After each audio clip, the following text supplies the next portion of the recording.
We are live. Good morning to healthierlife.tv. My name is Paul Bursey, speaking from the UK. My co-presenter is Warren Connolly, speaking from Hungary. Yes, it's since I left Hungary last week, it's been hot over here as well, and it's going to get. The weather's been absolutely fantastic here. It really has. Oh, the weather's been great here. It's just very, very warm. We're not used to it. So no, it's not here. It's not here. I think you got the warm spell after we did. Yeah. Yeah. They say it can be up to 43 next week. Well, our highest is only 39 degrees centigrade. So that would be interesting. Yeah. It'd be like being in Dubai. I'll just stay inside. Anyway, let's go on with today's episode. It is how confidence equals better health. Now, the way I looked at it was you need confidence in everything, apart from yourself. But confidence breeds. If you can breed confidence, your life, you'll be successful. And if you get kicked down, you won't stay down. But we're talking about health. So what's your opening thoughts on the health side of it and to do with confidence? Okay, so I'm going to delve a little bit deeper later on the call as to some certain points around confidence. But look, I mean, confidence is your perceived ability to complete a task or do something in life, right? And when it comes to health, unfortunately, we talk. I think part of the reason why we're having this conversation right now and why we do this podcast every week is because people don't have a lot of confidence when it comes to their own health, and their own perceived ability to be able to do something and be healthy. So this is unfortunately, I think, what is prevalent around the world these days is people don't have any confidence around their own health or their own ability to be healthy. Unfortunately. Yeah. Do you think it aligns with being a little bit lazy, maybe?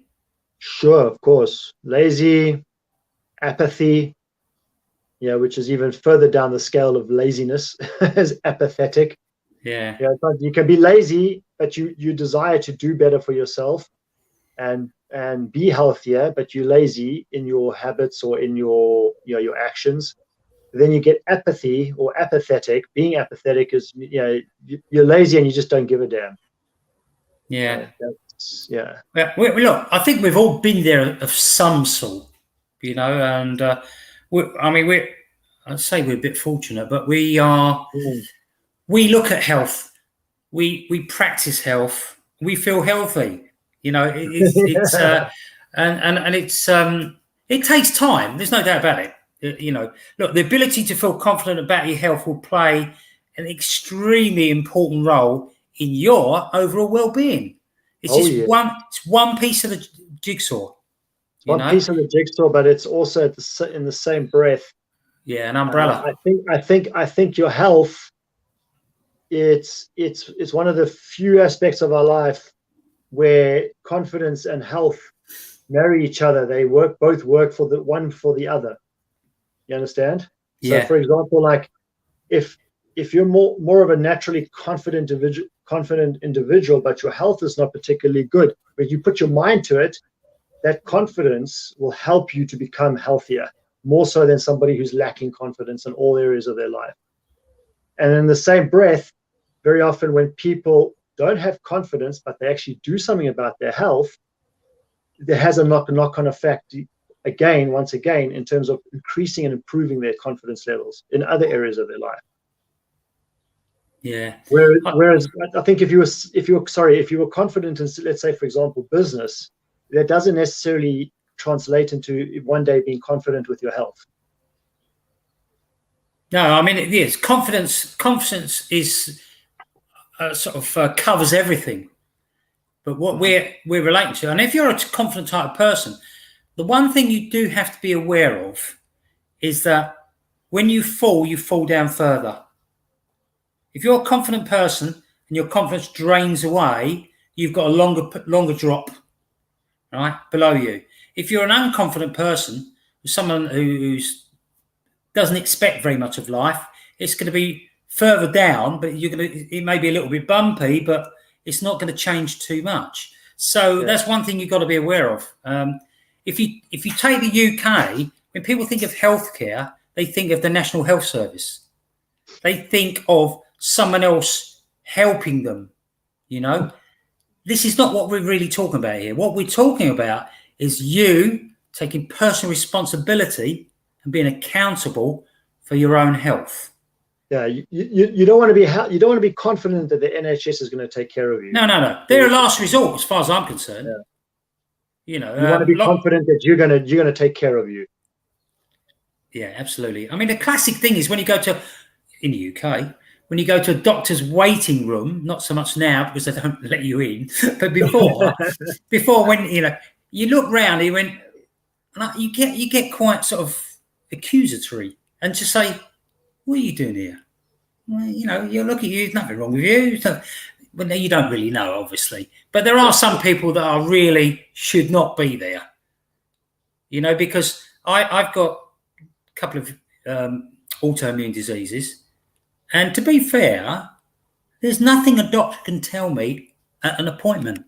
So I had one phone me up the other day and said, "How are you?"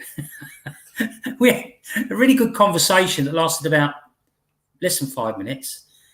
And we covered everything you needed to cover. And it was great. And we were both aligned with, where I was. And that's fine. Now, there are some people you really do need to go to the doctors. But sure. So we're not trying to put people off. But what we want you to be is more accountable for yourself. That's it. Yeah. And that's what it's all about. And when you do take care of your own health, you become more accountable naturally. It's the people that are depending, not exclusively, not everybody, but typically it's the people that are depending on the healthcare system to look after them, wherever they are around the world, that has something like this. And this is one of the drawbacks or the negative legacy, I believe, in terms of these healthcare systems, is that people become lazy, and then they expect, and then they become, you become judgmental of others as well, like you were saying. Yeah, you do. You're thinking, hey, hang on a second, I have a bigger problem than you. Why are you here? But if you're taking care of your own health, you don't look at situations in the same way. I looked at it. I had looked at it a different way. I was thinking, I definitely don't need to be here. I could have done it on the end of a phone, personally, but that wasn't available then. But I'm just saying that even when I go to the hospital 4 times a year to have a half a litre of blood taken, because I need to have it taken away because of the iron, too much iron, I actually I look round and it's the same day unit that people are there to have chemotherapy. Okay. And I sit there and I think, how lucky am I? Mm-hmm. I don't feel, I would never get to the stage where I feel like a victim. I know a lot of people do. Sure. Look, the bottom line is you have to take control of your own life, your own habits, your own lifestyle. And if any challenges, you have to face them head on. You do that yourself before you involve the healthcare system. I mean, look, this is what's part and parcel of confidence in the first place, right? Yeah, absolutely. It's being able to face these challenges head on. I look at all my life as a kid. I was extremely fearful of heights. So I wasn't one of these kids that was jumping over fences and, climbing up stuff and going to building tree houses. I just wasn't one of those kids because I had a horrible fear for heights. And then one day I got given the opportunity to actually learn how to jump off buildings and cliffs. Somebody approached me about taking the opportunity, and I thought, hey, hang on, as an apprentice to start working with these people. And I thought, hey, that's a fantastic opportunity for me to overcome my fear of heights. Mm-hmm. And the moment I started to jump out of a tree, it all started off in a tree, ironically. That was the first place that taught me to jump out of, was out of a tree with a harness. And once when I did that, man, that was terrifying. I think it was because of the connection of the trees. I had no confidence in my ability to be able to do something like that. Then they took me from the tree and they put me onto a small building. And then once they put me on a small building, I had no prejudgment there because I'd never tried to jump off a building before. Then when they showed me how to do it and what to do, And once I learned how easy it is, abseiling we're talking about, are we? no, I'm talking about rap jumping, rappelling. So when you go down head first. Oh yeah, we had people doing that when I was abseiling, just running straight off the building. Same harnesses, but face forward. And they just run down the side of the building. Yeah, things like that. That's Having what, jumped that's what out. I used to do. Yeah, I don't think I'd do that so much, but yeah, I understood what they were doing. So once I learned how to do that, then my confidence levels naturally grew regarding heights and things like this. Yeah, and it's the same with another very classic example, which you'll hear many times, I'm sure, when it comes to subjects like confidence and so forth, is walking, learning how to walk. As a baby, we're not born with confidence, but as a baby, your brain, your every instinct within you is pushing you to get up and walk eventually at some point. So you start to, you start to apply that instinct, and you start to take those steps forward. And just think about a baby that has no means of communicating. Any animal, that, like a deer in the veld somewhere, like an antelope in the veld, and it has to get up and run almost immediately, otherwise it could be prey within minutes, in some cases. So instinctively they get up and they run. And for us as babies, we've got big brains, but we've got weak bodies. So it's give and take here and there. But for us to learn how to walk is an even more challenging task for humans. And then to be able to do that, just imagine if you fell over the first couple of times and you thought, I can't be better than this, and you just sat down on your butt. And then you would expect everyone to carry you around because you couldn't be bothered to try to learn how to walk. That takes confidence, and that confidence grows step by step. Oh yeah, absolutely. And then you see that baby stumble a couple of steps, and their face is like, that's confidence. That's their confidence growing in their own abilities. I have a nephew that had a very serious accident and had some brain damage done after the accident. And he had to learn how to relearn how to walk again, and that knocks your confidence, of course. Just absolutely. Yeah. I wrote down something, and it said, "Never rely on anyone else." But as I was looking at it, I had to revise it, because there are occasions when you do have to rely on other people. Okay, sure, we know that, especially when you've had a brain injury or something like that, and you have to learn, or the people that are going to have to teach you right from sort of day one. And it's the same when you've got something wrong and you think it may be cancer, then yes, you are going to rely on someone else. But what we're talking about is a day-to-day general thing.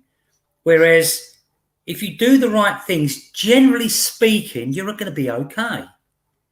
Okay, and that's what this is about. I mean, you make the decisions about what actions you take.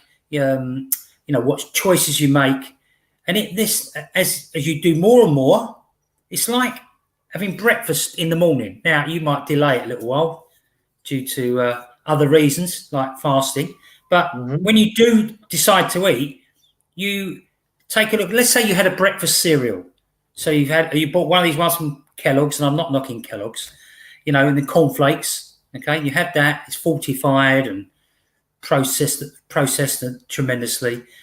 So it may or may not be the best thing for you. However, you decide to go to a muesli that you've made yourself, and then gradually you think, well, how can I make this a bit more healthy? So you might add chia seeds in there. You may add walnuts. You may add honey, natural honey, and obviously there are other things you can add as well. So what I'm saying is, it's not an overnight thing. Yeah, but the confidence comes from being on the right level of thinking and thinking, how can I improve this? Yeah. And one step at a time. Yeah, absolutely. One step at a time. Baby steps all the time.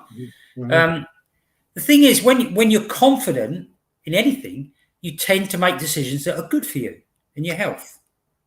Right? When you have doubts, fears, worry, a lack of confidence, you rely on others and probably make the wrong decisions. So that's what we're trying to do. We're trying to get you to improve a little bit.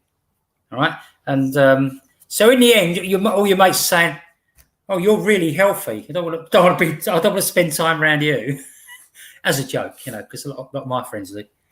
They said, "Are you allowed to come out for a beer now?" Things like that. But people feel intimidated being around somebody that looks fit and healthy, and often, you see people they will move away because they see their reflection, and then they look at somebody that is fit and healthy, and I'm not saying me specifically, but in general in society, people will they won't gravitate necessarily towards you, but they may gravitate towards you if they can sense your level of confidence. Yeah. And depending on the setting, obviously. So, yeah, I mean, you touched on something a moment ago, and I thought, man, that was a good point, because I wanted to elaborate on that. But yeah, it starts in the mind, Paul. It all starts in the mind, and we have our mind-body connection, and if for people that have been training for a period of time, for a number of years, you may have heard in the past with Arnold Schwarzenegger talking about the mind-body connection when training and things like this. And the same goes for your health in general. If your mind is seeing unhealthy things all the time, then the likelihood for you to be following healthy habits and start changing your health is very, very slim to zero. Okay, and unfortunately, people that sit in front of the television all night, and I'm talking about like mainstream television, they don't get many healthy stimuli coming their way. It's predominantly unhealthy stuff that's been advertised and pushed towards them all the time. And then the moment they go out, the first thing they're going to go look for is something relating to what's been pushed and marketed towards them. So it starts in the mind, and if you make the decision and the choice to now start to look for signs to be healthier, that's all you got to start off with, because as we said, it's one step at a time, and it's not about knowing all the steps to begin with. You don't need to know all the steps. All you need to know is, what's my first step going to be, and what's the last step I want to achieve in order to be healthy. And then in between, if this is something that is very important to you, what's going to happen is you're going to be connected to inspiration. So you're going to be moving around, doing your daily things, and what's going to happen is you're going to start noticing things that are healthier for you as opposed to the unhealthy options. You're going to start seeing stuff that is there all the time, but you've never really noticed it before because it hasn't been in your consciousness. Yeah. So your subconscious is controlling your thinking. So you've got to replace that now, their subconscious, with positive insights, positive intentions, even and it's just one step at a time. Know what you want to start with, where you want to start. So the first step may be, I'm going to phone a nutritionist. I'm going to look for a nutritionist and find a nutritionist. Or it may be, I'm going to go for a run tomorrow, or take a walk. I'm going to go for a half an hour walk tomorrow. Or your intention may be to reach out and contact a personal trainer or a life coach or something like that, lifestyle coach. That's your first step. And then all you need to think from there on is, okay, what is my end goal? And then in between, just let whatever comes your way come your way. But as long as you know that it's on the right track, then what will happen is as you start to notice more and more and more of these signs coming into your presence, your consciousness becomes more and more aware of it. As your consciousness becomes more and more and more aware of it, your subconsciousness, which is the other part of the mind, that becomes more and more programmed into looking for more and more options. Okay, so therefore you then notice everything around you that is healthy, and then it becomes very easy, because now what you're doing is you building your confidence, and as you build confidence, you can start to build habits. It's very difficult to build habits when you have no confidence in something. Okay. Oh, absolutely. I mean, but you've got to get these wins, though, haven't you? You've got to get these little wins. One step at a time. I heard somebody the other day, speaker, and he said the first thing he did, and it made me laugh because it's so small, and he said, I woke up in the morning and I just had a cup of water. Okay. I mean, okay. Because we're already into that, it doesn't seem very much. But to someone who doesn't think positively about their health and first thing to do in the morning, it could be huge. Sure. And because the trouble is for us, we have to take ourselves back to that starting point Mhm. to put ourselves in a position of someone who's not thinking healthy.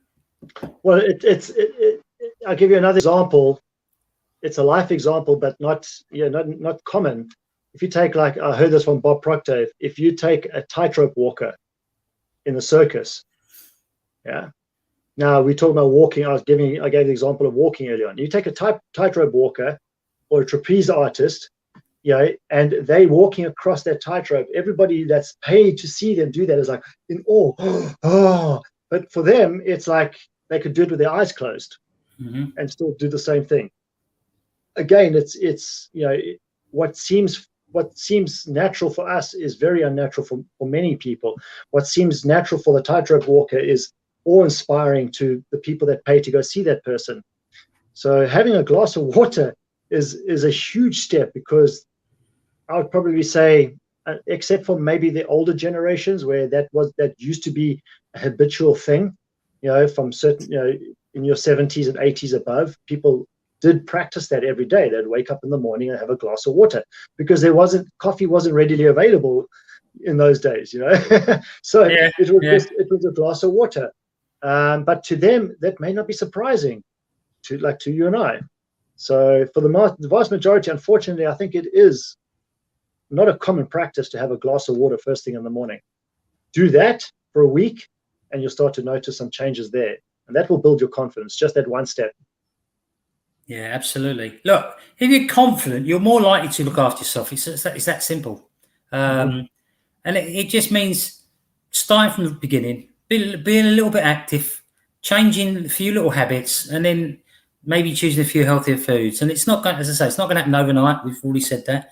But you've got to have that positive outlook in life, or be moving towards it, and then because you go on from then, and it increases your mental and emotional well-being, and that it's like this positive circle. But bear in mind, over to the right or to the left, whatever way, you've got this negative circle. Okay, and yeah, but they overlap each other. It's your job to push that other circle out gradually. Out of your circle of influence. Out your circle of influence, out your sight, everything. It's sometimes it can be a very tough job. So we're not make. I mean, especially with drugs and alcohol involved, it's going to be extremely difficult. But you can do it. It's the same with anything. You just need to remove yourself from the situation which put you there in the first place. It's like trying to dig a hole in a swamp. Dig your way out of a hole in a swamp. It's just not going to happen. You understand? So you got to find a way to get out of that hole without digging your way out, because it's just not going to happen. You got to maybe tunnel your way through somehow, or something like that. When I was growing up, Paul, my hair was copper ginger. All right, like my beard here. I can imagine that. And my nickname was Fat Cat. So I was copper ginger, freckled, and I was a chubby. Okay, so you can imagine how little confidence I had in my own physique, my health, and my general confidence overall. So I was a very shy individual. I was pretty quiet most of the time, except unless I was around people that I knew and I trusted. Okay, if I was in strange environments, I was very shy. I wouldn't go boo to a ghost, for example, or anything. It was bad. And then later on in life, I became a little bit more confident, because I started to take certain steps. I started to be more active in sports, and then I just started to take one step at a time. And then as it progressed, as I became more confident in my ability to move my body and things like that, and be more active, and that helped my confidence to grow. So as I became a teenager, and growing up with the nickname Fat Cat, that doesn't give you a head start. You know what I mean? So it takes a lot to be able to overcome those kinds of challenges mentally and psychologically as a kid. And then when you got an environment where there's a family where there's a lot of unhealthy habits, various types of unhealthy habits, that's even more daunting for somebody that wants to change their health, that wants to become healthier, that has a desire, strong need and which is me. I just developed a strong need to be able to be healthy and be fit and be strong and stuff like that, because I think somehow I instinctively understood that if I do that, my own confidence levels would shine. They would start to really grow. And this is why I say they both marry each other. As my health got better, my confidence grew. As my confidence grew, I had a stronger desire to stay healthier and get healthier. And so they played with each other all the time. And it was a beautiful thing. It was, growing up and developing and now, as you know, I'm 50 this year, and man, I feel in fantastic condition. And it's because my confidence around my health and teaching people how to be healthy is, I'm not arrogant about it. I just know I'm good at what I do. And that's the level of confidence. I know there is a very close correlation between confidence and arrogance.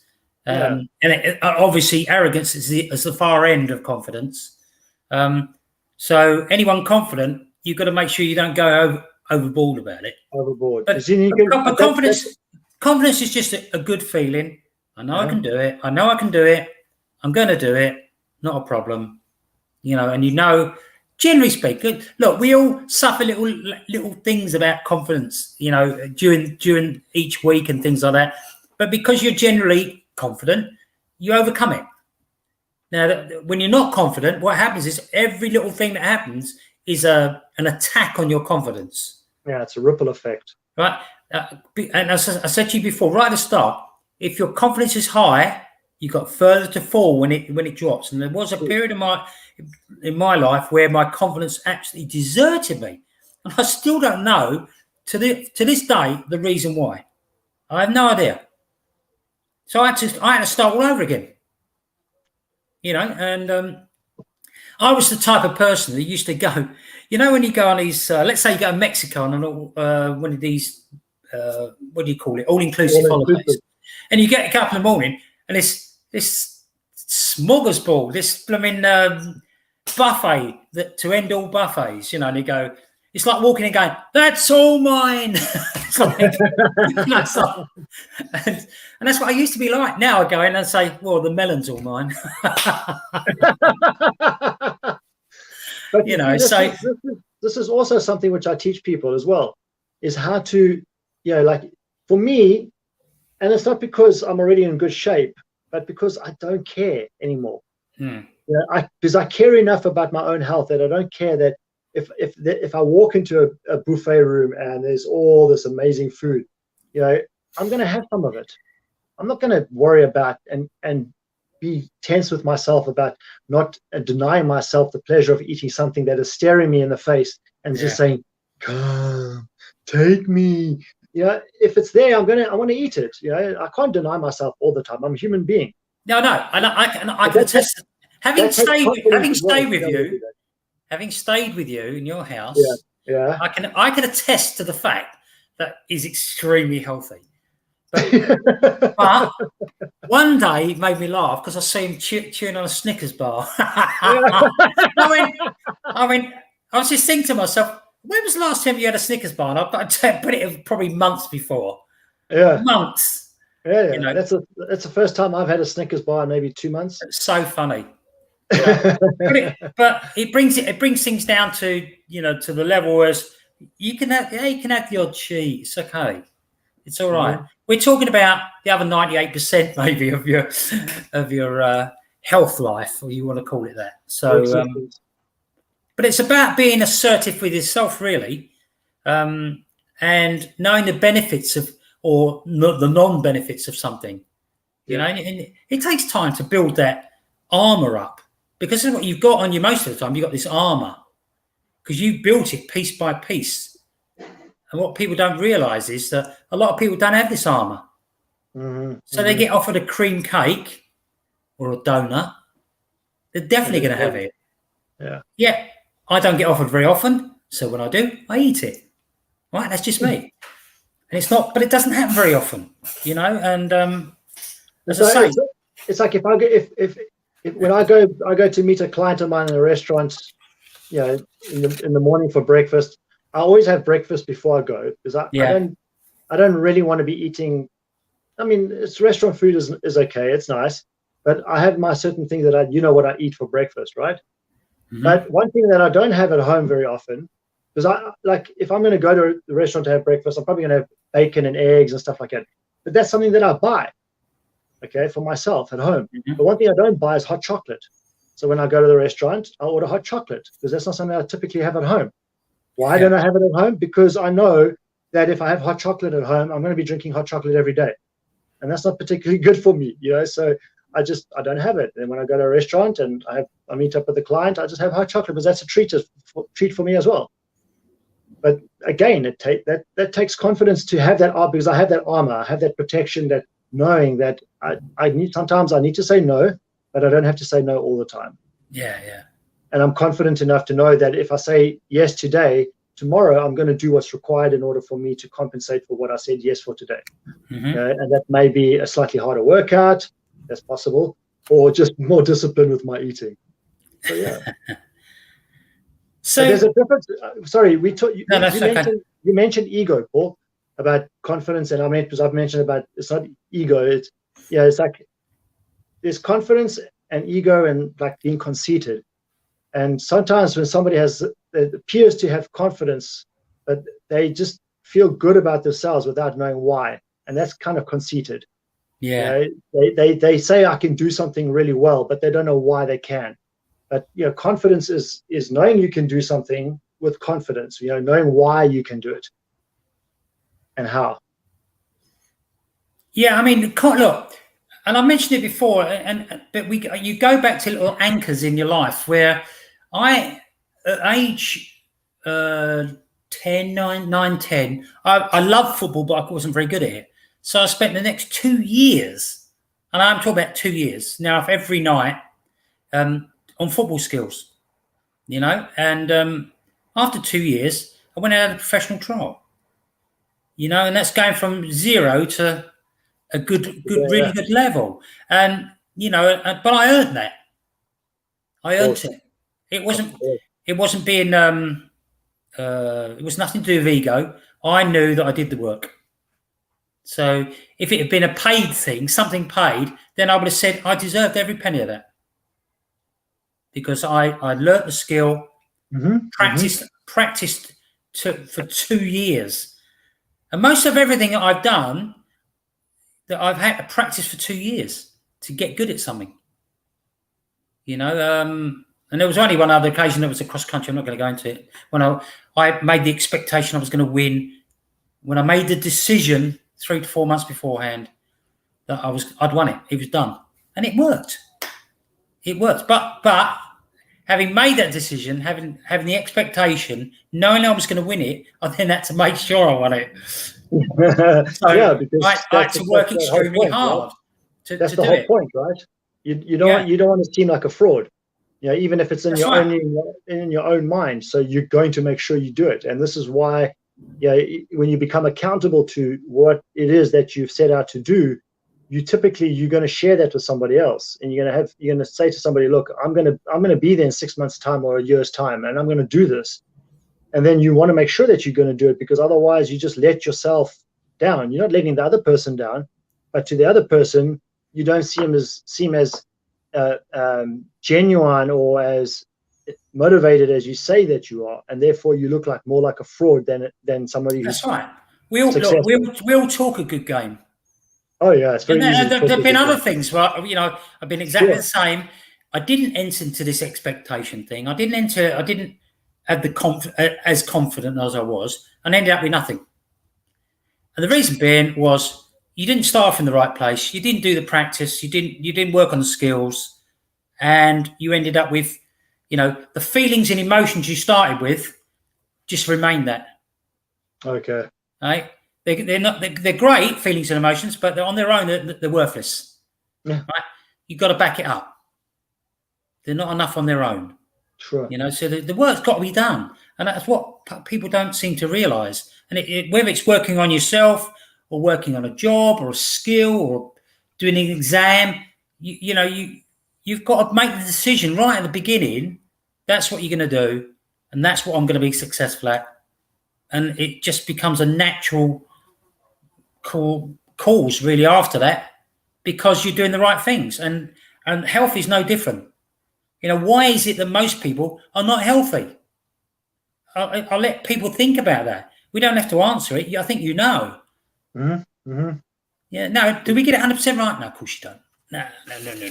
No, we don't get it 100%. But as I said to you before, what you want to do is gliding to death, feeling good. Do you know? Because none of us know how long we're going to live, but we do the right things. It makes the journey smoother, makes it healthier, no aches and pains hardly. And the confidence to enjoy life. Yes. Because you never finished. Absolutely. You're never finished. No. There's always something else. So, and you're never going to get it done. You're never going to get a to-do list done. You can always add things. That's why it's pointless trying to be perfect at something. No, that's right. I mean, look, bad habits, one step at a time. Good habits, one step at a time.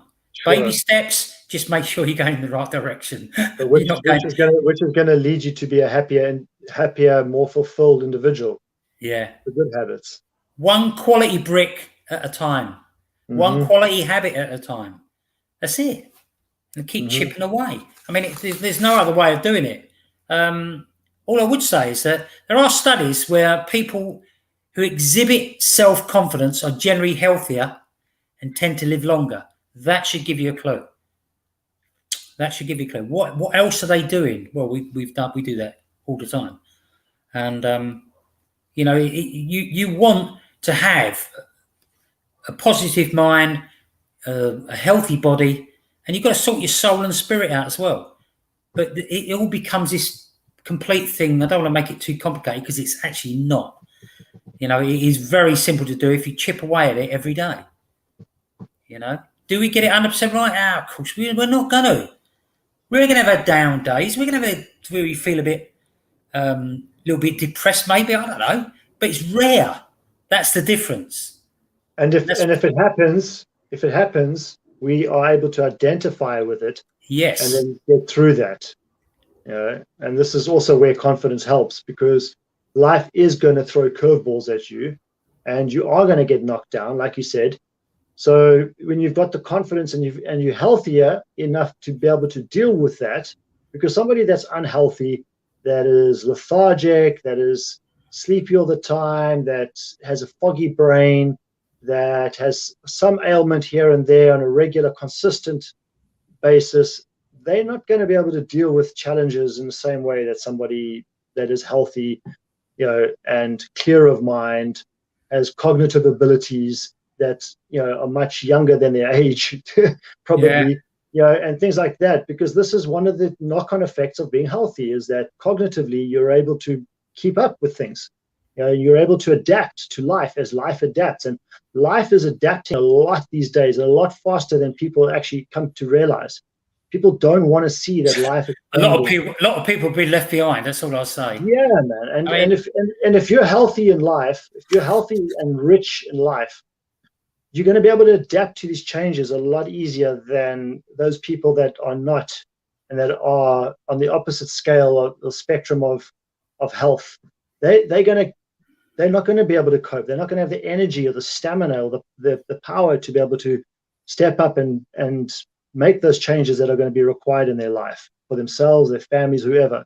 But if you're healthy, it's much easier to just do that, because you just have the energy, you have the thinking ability, you have clear mind, you've got stamina, you've got life inside of you. Yeah. The old, I just thought the quote the other day was bounce back ability. Some people got it, some people haven't. And it's all, or nearly all, tied to mind and health. Mm-hmm. If you get those two sorted out, you're sharp. And I'm getting on there, but I'm still sharp. And I'll tell you what, I'm sharper than most people I know of any age. Sometimes you might think I'm not, but I am. Trust me, I am. But I can only come from the teachings of other people. Really, picking up little bits and pieces here and there. How can I tweak this? How can I tweak that?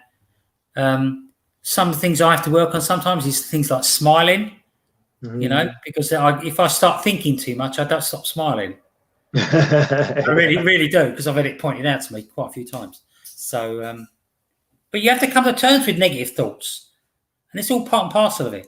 You know, you can't be living happy, clappy thoughts all the time, because it just doesn't. You've got to know there are negative thoughts and emotions. Well, what essentially are negative thoughts? Negative thoughts is just it's your inner being. You're telling you what you don't want. It's highlighting what the thing that you don't want. That's a negative thought. So that's and the reason why it feels bad is because it's not in alignment with your inner being. It's not in alignment with what your soul knows best for you. You know, however you want to look at your inner being or your soul, what it means to you, it has a part to play in who you are. And this is when people get down on themselves, they pull themselves down significantly because they start thinking negatively, and they're like, I can never do this. If I meditate, I have negative thoughts. That's okay, because you have desires, you have goals, you have wants, you have dreams. And when you have a negative thought or a negative emotion about something, it means that it's important to you, but that's a sign that you have that desire. All you need to do is just change the way you approach it, and change the way that you react to negative thoughts. If a negative thought comes, just step it aside. Say, thank you very much. The bus is full. I'm going. That's all you got to do. You don't have to entertain it at all. Just move through it. Absolutely. It's easier said than done, right? Oh, absolutely. Yeah. But I think you just got to have that. You've got to make the decision. You've got to have that determination just to get better at what you do, and that's the same. It should be the same with everything. It shouldn't just be your health. It should be relationships. Should be everything. But if you're healthy and you're confident, your relationships will be better as well. That's the other thing. Yeah. And we're not talking about the closest relationship. We're talking about all relationships. Mm-hmm.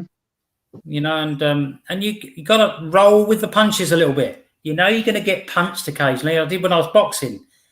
And he said about bounce back ability. I never stayed down. Never stay down. Well, anybody that does is, unless they get knocked out, unless you got. Yeah, but that's a little bit different. But luckily, I never got knocked out. But I got knocked down because I probably left my chin sticking out somewhere. And but it was, as I say, but I bounced straight back up. It didn't affect me. I wasn't hit that hard. That I wasn't hit by Mike Tyson or something like that, So you bounce back, and you can all do that. We can all do it.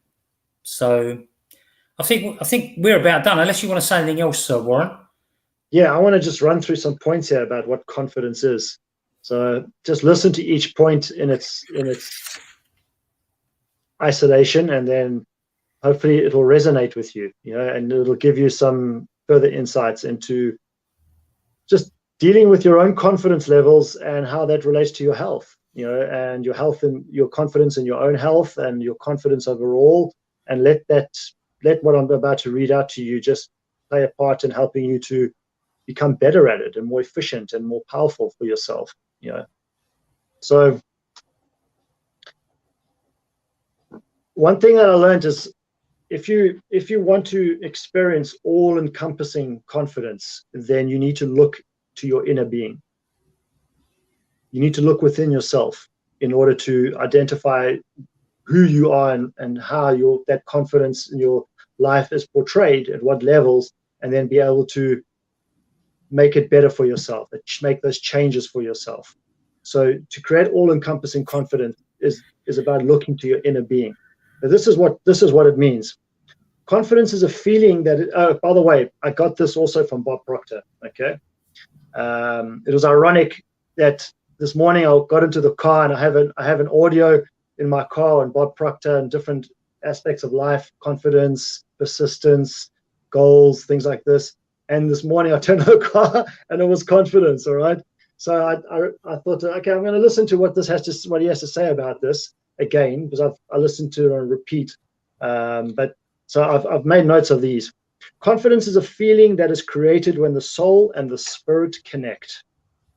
So if you think about any aspect of your life or people that you know, look at superstars, athletes, whatever, when their soul and their spirit connect, they are at their prime. They're in their peak.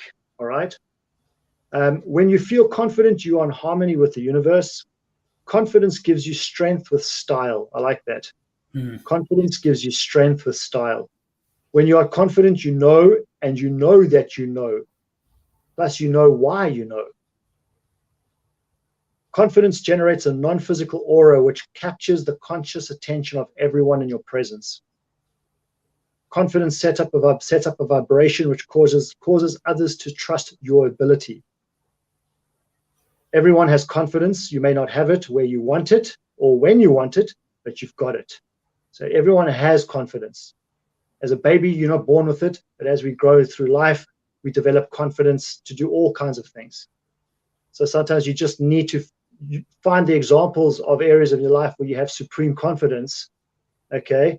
It may be just brushing your teeth. It may be walking. Who knows? But find those examples in your own life and use those to help you to gain confidence in other areas of your life where you're lacking, because we all got it. Confidence is a feeling which comes when you know you can. You're not born with confidence, but however, anyone can develop confidence if they're willing to pay the price. And I think this is a key one as well, Paul, because people are not willing to pay the price anymore, in order to gain confidence in certain areas of their life, like especially their health. People in general are not willing to pay the price. So are you willing to pay the price to improve upon your own health, or for whatever reason, but especially make it for yourself? If you're going to make changes in your life or your health-wise, make it for yourself more before anybody else. Don't do it because you want somebody from the opposite sex or the same sex, whatever, to be attracted to you, or don't do it because you want to make an impression amongst other people who don't really matter. Do it for yourself, because when it's for yourself, it's going to be lasting. It's not about the other people. This is when you take accountability, true accountability for your health. Absolutely. Some people, you mentioned about not paying the price. Some people don't even want to look at the price tag. I don't even go that far. It's not like you get the price tag of, oh no, can't do that. Bit too expensive. Too much time I've got to give. And this is what I found. In all areas of business. Whether it was as a personal trainer, as a coach, in our direct selling business, it doesn't matter. When somebody asks me from the beginning, like, how much is it? What does it cost? I know their confidence levels are not high, because people that display confidence, the price is not really as much of a factor as anything else, as much as it is what benefit am I going to gain from this. That's what they are interested in, because they want to know how they're going to change and what's going to change their lives. Okay. But the people that are focused on the cost, they're not worried about the change because they're too scared to pay that price. Absolutely. So they may eventually say yes if you drop the price low enough, for example. So for those people that do that, they will eventually say yes, because everybody has their price. But don't trust or count on them being confident enough to follow through on what they've made, what the commitment they've made, because they most likely will find all excuses under the sun to deny themselves that result, that end goal. Absolutely. Absolutely. No, because most people go missing in action, don't they? Yeah. In their own life, sorry. Yeah, in their own lives, yeah. So anyway, absolutely. Ending on a good note. If you want to join our tribe, come along. All right, come and speak to us, and we can at least give you some guidance on what to do and what not to do. We've got a business. We're in business. We're in business to help people overcome pain, sleep problems, things like that, and we're very good at what we do. And so, if you want help in any area, if we don't know, then we will find someone who does. Who does, yeah. If you ask brain surgery, no, I can't do brain surgery. But But apart from that, we can help. So give us a shout. The other thing is, if you found this useful, share it. If you enjoyed this, show the love. Yeah, please share it, love. Preferably love rather than likes, because Facebook and people like that, they don't like likes. So they love loves, they love comments, and they love sharing. Maybe the three. Yeah, share some comments, send some comments down, write some comments down below, because it shows that you're paying attention to what we're talking about. So we know that the message we're sharing is actually getting there. Because in the same breath, like Paul said, Facebook prefers hearts or cares to likes. Comments mean that to us that we know that you're actually listening, and you're paying some form of attention. So do that, and then we can always create some engagement and dialogue.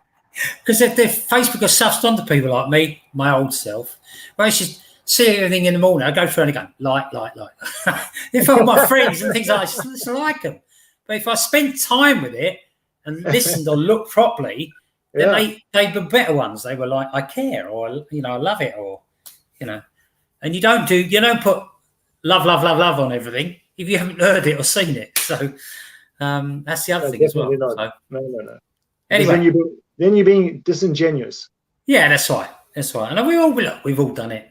But yeah, I lead a big group for that. Anyway, we've enjoyed doing this. If you need anything, give us a shout.